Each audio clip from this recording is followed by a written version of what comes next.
So moving on to another objection, this one is used often, but it actually comes from a few scholars. Here's Dr. Bart Ehrman to present it during his debate with Mike Licona. Moreover, the followers of Jesus were Aramaic-speaking peasants from Galilee, lower-class men who were not educated. In fact, Peter and John in Acts chapter 4, verse 13 are literally said to be illiterate. They couldn't read and write. Of course not. They were fishermen. They didn't go to school. The vast majority of people in the ancient world never learned to read, let alone write.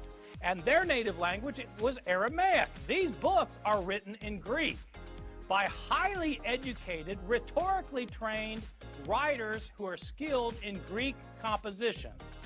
So Ehrman claims the New Testament writers were all poor Aramaic-speaking fishermen from Galilee, and they could not have written the New Testament because they were illiterate. Well, first off, the early church did not claim the New Testament was written by only illiterate fishermen, and neither do Christian scholars today. The external evidence indicates it was Matthew who wrote a gospel, who was a tax collector and would have to have been trained in linguistics to keep track of records in Greek for Rome, as well as understand the local language of Aramaic to speak with the taxpayers to do his work. So he would not have been illiterate. Mark was said to be the Greek scribe and interpreter for Peter, so he would also have to understand how to read and write in both languages. Luke was said to be a physician, so he was also educated. No one doubts that Paul was educated as a Pharisaic Jew who studied under Gamaliel. That leaves us Peter, James, Jude, and John, all who could have learned to write later on once they took leadership roles in the church. But let's just throw all that out and agree with Ehrman that yes, they were all illiterate fishermen. The best way to respond to this quote from a scholar is with a quote from another scholar. So to respond to Ehrman, we'll pick Dr. Ehrman. Are there some theories that suggest that maybe Paul himself had scribes that wrote for him? Well, every person who wrote epistles in the ancient world dictated them to scribes. Right. So as Dr. Ehrman rightly points out for Dr. Ehrman, everyone dictated the scribes in the ancient world.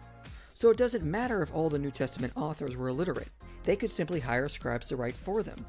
And since just about every scholar agrees that the early church grew by attracting many Gentile converts across the empire, it is quite easy to see they could have received help in writing from possible new converts, or at the very least, the Gentile members could have helped in funding to hire scribes to write the epistles and gospels. And we know from Paul, the Christian missionaries sought financial help from the new Gentile converts to continue the work of spreading the gospel. So it is not hard to see how the Christians were able to write the New Testament by hiring scribes, with the financial help of their growing church. And Dr. Ehrman should know not to use arguments in debates against Christians that he knows are untenable when he debates Christ-mythers. One should not change their argument based on who they are talking to.